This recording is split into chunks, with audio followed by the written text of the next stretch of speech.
hospitality is a very in-person business, right? I think we're very used to the trade shows and the conventions and getting everybody together, and you see the best, creativity and collaboration happening in that environment. And obviously, because we can't do that right now, our solution is, well, let's try and create it in a virtual situation. And you all know hoteliers as well as I do.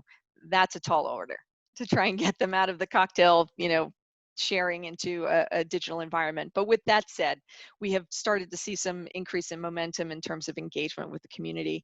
And what's happening is there are questions being answered, right? So there's not a lot of, hey, I'm doing this, just want to let you guys know. It's more about how are you managing the situation? How are you managing guests who won't wear masks?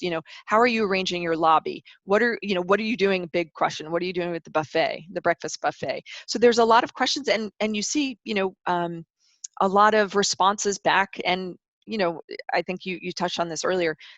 Independent hoteliers are so creative.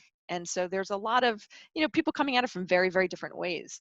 And so it's been fun to watch. And I think what we're trying to do is seed some of those questions as well to solicit more input.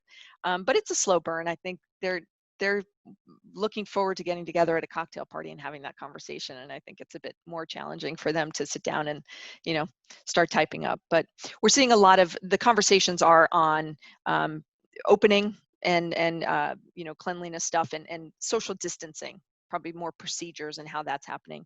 As I mentioned, breakfast buffet is a big one. Masks or no masks, that's a big one.